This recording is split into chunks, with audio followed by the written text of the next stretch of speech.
여러분 안녕하십니까? 경제지식 네트워크 이병태입니다. 코로나 바이러스가 전 세계적인 리세션, 경기 불황으로 올 것이라고 하는 전망이 커졌습니다. 많은 경제가 멈춰서고 있고 우리 정부도 100조를 쓰겠다 정도의 충격적인 대책이 나오고 있습니다.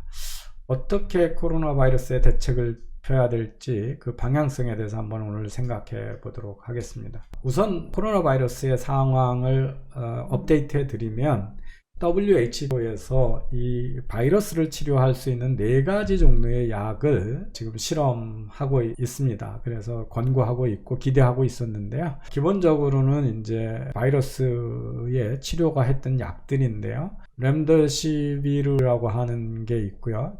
보통 이제 이게 실험적으로 아직 실험적이고 최종적인 결과가 나오지 않은 엔티바이러스 약입니다. 컴파운드고요. 두 번째는 최근에 미국에서 트럼프 대통령이 기자회견하면서 상당히 희망을 갖고 있다고 언급을 해가지고 논란이 되고 있는 겁니다. 말라리아에 쓰고 있는 2가지 약입니다.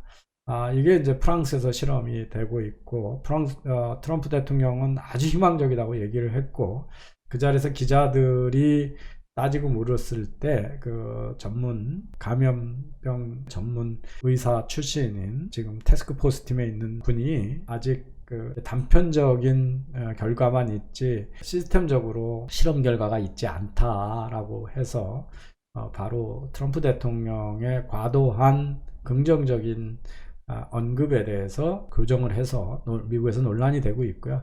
그때 계속 따지고 물었던 기자한테 트럼프 대통령이 가짜 뉴스 퍼뜨리고 나쁜 언론이다 그러면서 막 언론을 공격해서 또 논란이 됐습니다. 세 번째가 이제 HIV, 에이즈에 쓰이는 항바이러스성 약에 대한 거고요.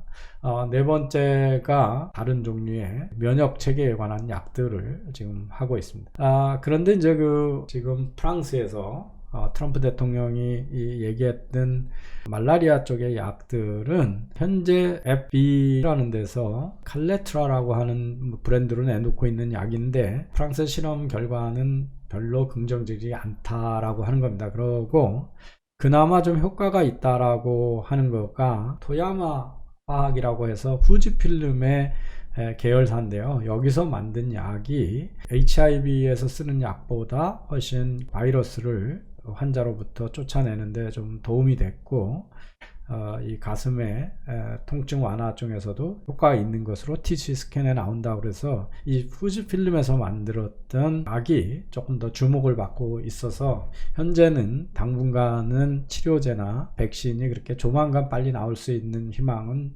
존재하지 않는 것으로 보여지고 있습니다. 바이러스 사태가 미국 경제에 얼마나 영향을 미치고 전 세계 경제에 얼마나 미칠까 하는 것들이 상당히 비관적인 전망이 많이 나오고 있는데요. 그 중에 이제 대표적인 게 골드만삭스가 2분기에 미국 경제가 마이너스 24%나 축소한다라고 예측을 했습니다. 보통 우리가 2분기 이상 경제가 축소하는 거를 리세션이라고 그럽니다. 경기 침체라고 그러고요. 이 리세션은 보통 한 2% 정도의 GDP 축소를 이야기합니다. 그다음에 이제 대공황이라는 게 있죠. 미국이 1920년에서 30년, 한 10년 이상 지속돼 왔던 것들을 우리가 디프레션이라고 그러는데 이 경우는 10분기 이상 상당히 이제 10년까지도 가는 장기적인 불황 상태를 우리가 공황이라고 합니다. 이 경우에도 보통은 이제 10% 정도의 축소, GDP 축소를 얘기하고 대공황 시절에 미국의 실업률이 25%가 넘어갔습니다. 그래서 이 골드만삭스는 심한 경우에는 실업률이 30%도 갈 수 있다고 그렇고 그거를 미국의 재무장관이 국회에다 빨리 대책 예산을 승인해 달라고 그러면서 겁주는 얘기로 실업률이 30%도 갈 수 있다고 그래서 논란이 되긴 했습니다. 그리고 독일의 도이치뱅크가 2차 대전 이후에 가장 최악의 전 세계적인 경기 침체를 피할 수 없다고 얘기를 했고요. JP 모간도 7월쯤 되면 미국과 유럽이 경기 침체에 들어가서 꼼짝을 못할 거라고 예상을 해서 지금 경기 침체 쪽으로 급속히 진행되고 있고 그것이 7월 달에 가면 더 분명해질 거다. 그래서 앞으로 상당히 금년의 하반기까지 경기 불황이 지속될 것을 예측을 했습니다. 뱅크 오브 아메리카가 리세션에 이미 들어갔다고 얘기를 했고요. 최근에는 첫 번에 12% 정도의 2분기 경기 침체를 예상했다가 그보다 훨씬 심할 수 있다고 얘기를 했고요. 월가의 패시픽 인베스먼트 매니지먼트도 경기 침체는 피할 수 없다 그렇고, 모건 스탠리도 기본이 글로벌 경기 침체다 얘기를 했고요. UBS도 미국의 7월부터는 본격적인 경기 침체에 진입을 한다 이렇게 예상을 하고 있습니다. 그래서 지금 환자가 계속 늘어나고 이동을 금지시키고, 그래서 한 5천만 정도가 집에서 재택근무를 하고 움직이지 못하고 이러면서 경기 침체가 가시화되고 있지만 본격적인 침체는 한 7월에 본다 이렇게 보고 있습니다. 일부는 이게 단기에 끝날 거라고 하는 주장을 하기도 합니다. 보여드리는 게요, 소위 이제 상품들 커모디티의 가격 지수가 가는데, 저 빨간색은 우리가 스페큘레이션이라 해서 앞으로 가격이 어떻게 될 거다 쉽게 점쳐지는 거가 있습니다. 그게 이제 석유, 구리 이런 건데요. 당연히 이제 석유는 경기 침체가 되면 석유 소비가 줄어들기 때문에 가격이 급격히 떨어지고 있어서 그렇고, 구리도 산업의 생산 줄어들면 뭐 반도체에서부터 들어가는 데가 많기 때문에요. 구리의 소비가 줄어들기 때문에 이런 것들은 경기가 침체가 된다고 생각하면 산업의 생산 줄어든다면 금병 가격이 떨어지는데, 그렇지 않고 어떻게 될지 잘 모르는 스페큘레이션이 어려운 상품들이 있습니다. 그게 이제 고무, 벤젠, 몇 가지 섬유 소비 이런 건데, 지금은 이제 지난 12월부터 올 3월 중순까지 보면 스페큘레이션이 어려운 상품 가격은 별로 떨어지지 않고, 스페큘레이션이 쉬운 상품만 가격이 떨어지는데, 이 소위 경제 사이클이 어떻게 되는지를 전문 연구하는 연구기관의 소위 Economic Cycle Research Institute의 그 공동 설립자의 주장에 의하면 진짜 리세션일 때는 이 두 가지가 다 아래로 가는데, 지금은 스페큘레이션이 쉬운 것들만 내려가고 나머지는 지금 가격 변동이 별로 안 떨어지고 있기 때문에 이거는 리세션이 아닐 수 있다라고 하는 신호라고 과거를 데이터를 가지고 얘기를 합니다. 어쨌든 전체적인 의견은 뭐 사람이 움직이지 못하면 소비를 못하니까 기업들이 어려워질 거고, 그래서 주가가 떨어질 거고 있다고 예상을 하기 때문에 기업들은 매출이 일어나지 않는 데서 살아남으려면 구조조정을 해야 되고, 그래서 현금 자산을 확보하기 시작을 했습니다. 그래서 보통은 주식이 떨어지고 그러면 미국 재무성 채권의 수익률도 같이 기준금리가 떨어지고 같이 떨어지죠. 왜냐하면 보통은 재무성 채권이 안전한 자산으로 인정이 되기 때문에 주식에서 뺀 돈들이 채권으로 가고, 그래서 채권 가격이 올라가면 가격하고 수익률은 반대로 가기 때문에 수익률이 떨어져야 되는데, 최근에 미국의 연준이 금리를 0% 내리고 나서 미국의 채권이 국채 채권의 수익률이 반등하는 현상이 나타났습니다. 그 얘기는 뭐냐 하면 채권마저도 매각을 하고 현금으로 확보를 해서 최고로 달러를 쌓아두는 현상을 보여준다라고 하는 시장의 신호입니다. 그래서 맨날 장기 보유한다는 버크셔의 워린 버핏도 투자 시점을 노리느라고 무려 한 150조 정도의 현금을 지금 가지고 있고 투자를 서서히 시작을 하고 있어서 기업들이 어려워질 거기 때문에 주가가 떨어질 거기 때문에 떨어지는 주가에 투자하기 위해서 현금을 확보하고 있다는 것들이 월가의 흐름입니다. 이런 와중에 우리 우선 경영자들은 첫 번째 해야 되는 것이 짧게는 3분기까지 3, 4분기에는 2분기까지는 확실히 경기 침체니까 6월까지는 그렇고요. 7월까지 가서 분명한데 그때부터 서서히 반등 또는 급하게 반등할 거라고 하는 의견이 있습니다. 그래서 작게는 3개월, 길면 6개월간을 버틸 수 있는 현금을 확보하는 일들, 그리고 재무 자금 흐름에 대한 안정성을 체크하고, 정부가 이제 어느 나라나 지금 최근에 그 양적 완화를 통해서 기업의 도산을 막으려고 하는 지원 정책을 쓰고 있기 때문에 그걸 통해서라도 금융기관으로부터 캐시플로우를 안정되게 지금 확보하는 비상경영을 시작을 해야 된다라고 하는 거는 뭐 다 동의를 할 겁니다. 물론 이럴 때 그 경영자들은 특히 스트레스를 많이 받고 있는 소비자, 또는 종업원들한테 상당히 조심스럽게 접근을 하고 그들의 정신적, 심리적, 경제적 어려움을 이해하는 게 좋습니다. 최근에 2명의 미국의 가장 대표적인 경영인들이 코로나 바이러스에 대해서 다른 톤의 이야기를 해서 논란이 되고 있습니다. 테슬라와 스페이스X의 창업자이자 실리콘밸리의 가장 유명한 인사인 앨런 머스크가 트위터를 통해서 코로나 바이러스 패닉 is dumb, 그래서 코로나 바이러스에 이렇게 패닉하는 것은 바보 같은 짓이다, 이렇게 이야기를 했죠. 당연히 몰매를 맞았습니다. 반면에 이제 빌 게이츠는 코로나 바이러스를 어떻게 대처할 건가라고 하는 서신을 내면서 이 코로나 바이러스는 이게 한 세기에 한 번쯤 올까 말까 한 아주 무서운 전염병으로 행동하기 시작을 했다. 나는 그렇게 나쁘지 않기를 바라지만 우리가 그렇지 않다는 걸 알 때까지는 이게 세기에 한 번밖에 없는 나쁜 전염병이라는 것을 가정을 하고 행동을 해야 된다, 이런 걱정하는 내러를 보냈습니다. 이래서 이제 두 사람이 소위 에모셔널 인텔리전스, 감성 지성이 얼마나 다른가 하는 거라서 다시 빌 게이츠가 칭송을 받은 적이 있습니다. 그래서 우리의 경영자들도 이때 종업원 또는 비즈니스 파트너 또는 사회 전체에 대해서 이 코로나 바이러스 스트레스 또는 그 우울증을 겪고 있는 때 상당히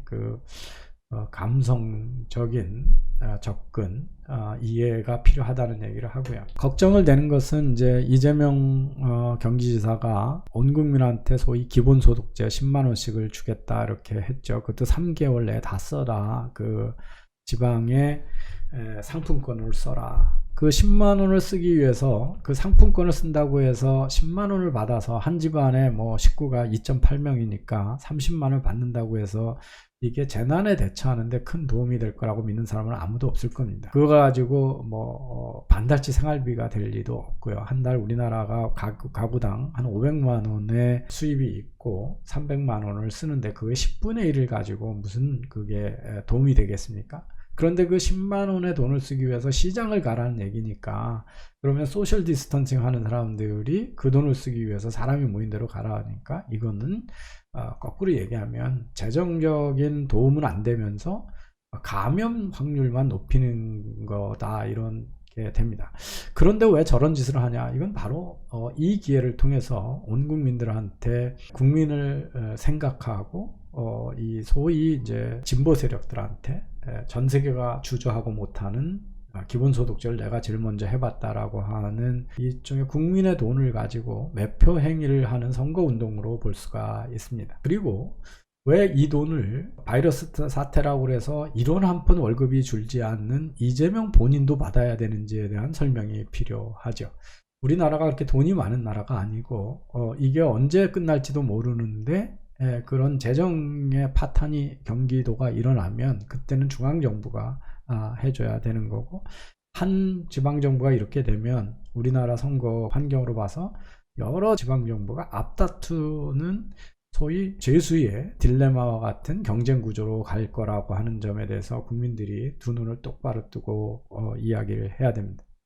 역사적으로 정부는 이 재난을 통해서 비대화해졌고, 그때 재난을 해결하겠다고 만들어진 제도가 재난이 끝나도 없어지는 경우가 거의 없습니다. 그게 공무원의 속성입니다. 그래서 이번도 지금 그런 위험 속에 전 세계가 빠져 있습니다. 그래서 이런 재정정책의 정부 대책의 3대 원칙은 우선은 정말 기묘한데 타겟을 해서 목표를 정해서 선택적으로 적용을 해서 언제 우리가 더 돈이 많이 필요한지 모르는 재정 부실로 가지 않게끔 타겟티드된 정책을 써야 되고, 모든 정책은 반드시 이 재난기에만 적용된다라고 하는 시한을 못 박아서 임시적인 정책이어야 되는 거고, 이번 기회를 통해서 모든 게 코로나 바이러스 때문에 어려워졌기 때문에 다 돈 주세요라고 하는 로비로부터 정말 코로나 바이러스 때문에 오는 직접적인 위협에 연결되어 있는 데만 지원을 하는 아주 절대된 자세가 정부 대책에 필요하다라고 하는 걸 말씀드리겠습니다. 더 구체적으로는 제일 어려운 분들은 바로 실업에 빠지는 경제적 약자들입니다. 그래서 실업수당의 기간을 우리가 이제 3개월 이렇게 주던 거를 코로나 바이러스가 진행되는 동안은 연장을 해서 기간을 연장을 하고요. 평소에 구직 활동을 하는 사람한테만 주는 조건들을 완화해서 이 기간 동안에 지금 구직 활동을 하러 돌아다니는 것은 그 사회적 거리 두는 거하고 상충되기 때문에 이런 조건들을 완화할 필요가 있다는 겁니다. 그 다음에 새로운 어떤 제도를 만들기보다는 기존에 있던 제도인데 특히 기업들이 해고를 하지 않게 인센티브를 주는 게 좋습니다. 그래서 고용안정기금을 통해서 그리고 해고 대신에 일을 하는 시간을 줄이면 그 줄인 것만큼의 임금 손실을 정부가 보존해 줘서 고용이 안정되고 이대로 만드는, 그리고 고용을 유지하는 기업한테 강한 인센티브를 주는 제도들은 가계 빈곤으로 가지 않는다 하는 겁니다. 그리고 정부가 돈을 주는 것보다는 거둘 돈을 안 걷는 것이 훨씬 더 좋습니다. 왜냐하면 정부가 돈을 주는 데는 다 시간이 걸립니다. 시간이 걸리고 잘못된 곳으로 가는 경우가 많거든요. 그래서 세금을 인하하거나 면세를 우선 생각해 보는 걸 볼 수가 있습니다. 부가세나 특소세, 법인세 등을 임시적으로 면제를 하거나 과감하게 인하를 하는 것들이 필요하다. 일부는 지금 종합소득세를 5월에 내야 되죠. 그래서 이런 세 시기를 5월달을 코로나 바이러스가 끝날 때까지 미루고, 그때까지 미룬다는 얘기는 이자를 안 내고 돈을 계속 쓰고 있다는 거하고 동일합니다. 그래서 내 돈이 안 빠져나가는 거죠. 그리고 정부 기업들이 법인세들도 지난해 거를 이제 주총이 끝나고 나면 법인세를 내고 이렇게 되는데, 법인세 납부 기간들을 유예해주고, 이게 장기화되면 아예 세금을 임시적으로 없애버리면, 그리고 단기적으로 빨리 회복이 되면 그때 와서 뒤늦게 내면 그 기간에 이자만큼만 정부가 부담하는 이런 것들이 좋습니다. 그리고 재난적 기본 소득을 해서 전 경기도민한테 10만원씩 주면 진짜 필요한 사람한테 돌아가는 돈은 많지가 않기 때문에 우리가 지금 가계 전체 소득을 대비해서 근로장려금을 주는 EITC 근로장려금 제도가 있습니다. 그래서 우리나라에 기초연금, 가난한 가족의 빈곤 가정하고 차상위층한테 주는 기초연금이나 근로장려금 등을 확대해서 있는 제도에서 빨리 돈을 올려서 그것도 원래는 세금 다 정산을 하고 나서 주던 거를 미리 주는 그런 식으로 해서 자금, 이거는 금액보다도 재난에 빠지기 전에 그 돈이 얼마나 빨리 갈 수 있느냐가 빨리 중요하기 때문에 이런 제도를 변경해 가지고 국회를 통해서, 그리고 금융기관이 준비하고 뭐 프로그램 준비하고 국세청이 준비하고 이러다 보면 기간 다 시점 다 놓쳐서 소용이 없을 가능성이 있습니다. 그래서 정부가 돈을 뺏어서 다시 나눠주는 것보다 가져갈 걸 안 가져가는 것들이 바로 돌아가는데 되게 좋다 하는 거고요. 이 현금보다는 사업이 돌아가게 하는 것들이 상당히 중요하기 때문에 정부가 살 수 있는 것들은 당겨서 사주고 해서 사업이 돌게 하는 종들이 좋습니다. 정부가 100조 뭐 이런 돈을 푼다 그러는데 실제 돈을 푸는 건 아니고요. 대부분은 기존에 있던 안정기금을 통해서 기업들한테 융자를 주는 거기 때문에 결국은 나중에는 다 빚입니다. 근데 금융기관은 이렇게 세월이 어려워지면 융자를 안 주게 돼 있죠. 그래서 정부가 개입을 해서 양적 완화 정책을 써서 기업들이 코로나 바이러스 때문에 망하는 것들을 막는데 자금이 계속 융통이 될 수 있도록 자금 시장을 유연하게 운영하는 건 좋지만 그것들은 결국은 다 융자고 실제 돈이 들어가기보다는 기존에 있던 빚지고 있던 것들을 갱신해 주는 정도가 대부분입니다. 그래서 기업들이 실제적으로 캐시플로우가 크게 늘어날 가능성은 없고, 정부가 관여하지 않으면 은행이 바로 융자를 다 갚아라 라고 하기 때문에 도산에 이를 수 있기 때문에 그런 부분에 대해서 고려를 하는, 자금시장이 돌 수 있게끔, 금융시장이 돌 수 있게끔 하는 정책들이지만, 이 와중에 우리는 장기적 영향을 고민을 해야 된다는 것을 좀 염두에 두실 필요가 있습니다. 하나는 이제 자금이 풀리고 나면 그것이 이제 부동산 가격이나 인상으로 가서 또 우리나라가 부동산에 의해서 자금 시장에 왜곡이 일어나고 정부의 개입이 강화되는 그런 현상이 장기적으로 나타날 수도 있고요. 우리나라는 외환위기 이전과 이후에 기업들의 투자 적극성이 많이 줄었습니다. 왜냐하면 부채 경영을 하다 된소리를 맞아봤고 망하는 기업을 봤기 때문에 그 이후에 상당히 안전 위주의 경영을 한 거가 우리나라의 투자가 계속 줄어들어서 우리나라의 잠재 성장이 줄어드는 것 중에 하나가 바로 이 자본 투입이 줄고 있는 것이 큰 영향을 미칩니다. 그래서 2001년에서 2005년에 5.1% 성장할 때 기업의 투자에 의한 성장 기여가 2.1%인데 지금 1.2%로 낮아졌고요. 그 다음에 노동의 투입도 줄어들고 있죠. 경제활동 인구가 줄어드는 것 때문에 그렇습니다. 그래서 최근에 정부가 노동을 길게 하는 게 크게 잘못된 것처럼 하면서 이 노동의 투입을 또 더 많이 줄여왔기 때문에 그렇게 있고요. 그 다음은 이제 생산성 향상에 의한 건데 이 위기를 겪고 나서 또다시 위기가 만약에 장기화돼서 가계가 무너지고 기업들이 어려움을 처하는 것들이 많아지면 기업하고 가계가 다 소비, 투자가 부진해지는 것이 습관화되고 항구화돼서 그러지 않아도 잠재 성장률 낮아지는 게 훨씬 빠르게 낮아질 가능성이 있다. 그래서 이렇기 때문에 정부는 이 기회에 이런 보조와 지원 정책과 더불어 이후에도 노동이 잘 투입되고 투자가 크게 활성화되기 위한 과감한 규제 개혁 조치를 취해야 된다. 그러지 않으면 잠재 성장률이 더 많이 떨어질 거다 하는 겁니다. 특히 이 교조적인 부동산 정책에 대해서 문정부는 다시 한번 생각해 봐야 된다. 저 돈을 마구 뿌려도 투자와 경제활동으로 연결되지 않으면 그냥 기업들은 현금으로 쌓아둘 가능성이 크다. 그러면 가계로 흘러가지 않고 고용으로 이어지지 않는다라고 하는 겁니다. 그래서 고용 유발 효과가 큰 쪽에 지금과 같은 규제 일본도의 생각은 매우 위험하고 돈을 쏟아부어도 경제가 살아나지 않는 문제가 될 가능성이 크다.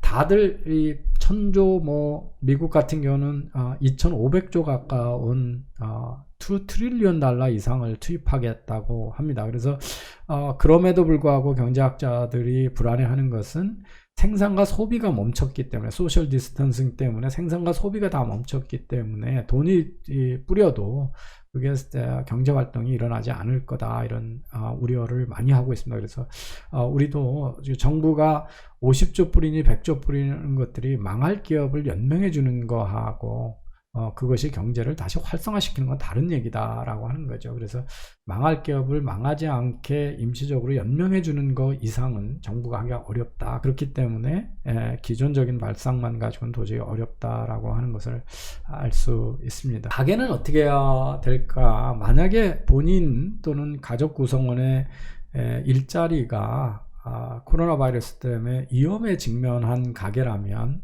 그 기간 동안 3개월에서 6개월 이상 불황, 다시 정상화 경제가 돌아올 때까지 어떻게 버틸 것인가에 대한 자금 계획을 세울 필요가 있다는 거고요. 지금의 잡이 위험하면 사이드 잡이나 세컨 잡을 무엇을 가지고 위기 시에 대처를 할 건가 등을 생각해 보셔야 되고, 집에서 할 수 있는 재택 근무를 하면서도 할 수 있는 일들이 무엇이 있을까, 이런 비상대책을 세워야 한다는 거죠. 물론 정부의 어떤 지원 정책이 있는가를 보는 것도 상당히 중요하겠습니다.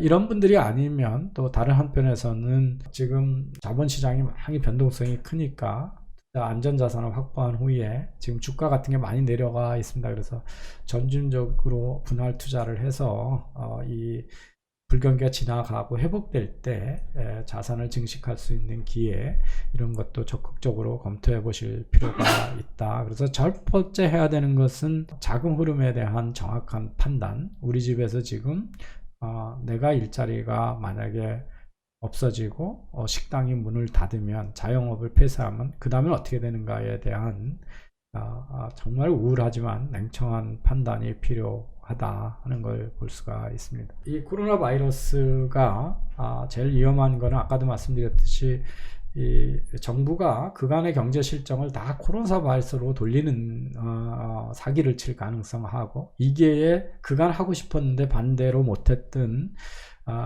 무제한의 현금 복지나 이 정부를 키우고 정부의 권력을 키우고 공무원들의 일자리를 늘리는 일들을 마구 벌릴 가능성이 크다.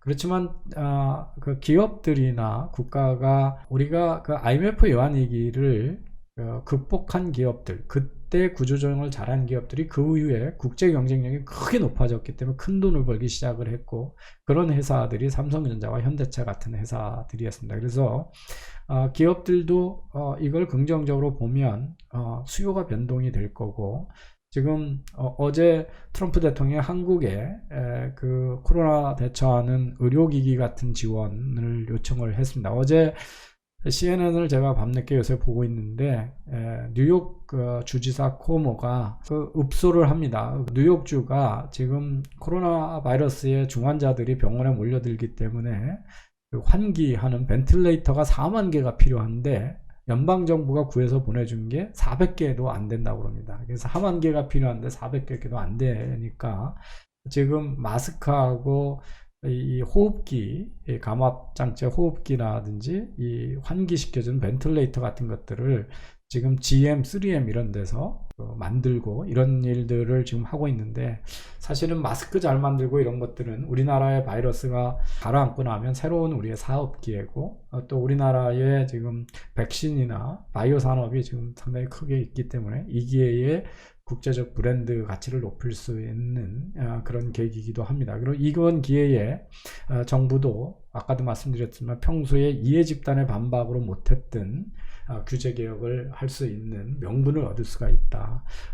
미국에서는 지금 우버하고 리프트가 대중교통에 위험하기 때문에 대신 그쪽으로 수요가 몰리는 것들이 안전 인프라로 인식되고 있기 때문에 그런 거라든지 원격 진료 같은 거, 또 우리는 잘 돼 있지만 지금보다 더 과감한 의료 쪽에 영리나 노동시간 규제 개혁, 특히 그 52시간제의 무리한 규제 같은 것들은 신속히 수정을 해서 경제가 위기 시기에도 잘 대응할 수 있는 유연성을 갖추게 하는 그런 혁신의 기회로 정부와 노동시장, 또 상품시장의 혁신, 그리고 기업들은 이 기회에 변하는 수요를 잡아서 국제적인 새로운 시장을 만들고 브랜드를 만드는 쪽에 그런 계기를 삼아야 우리가 미래가 희망이 있다. 근데 자칫 잘못하면 되게 당하고 나면 움츠러들여서 가계소비, 우리나라가 전 세계에서 가계소비가 낮기 때문에 이렇게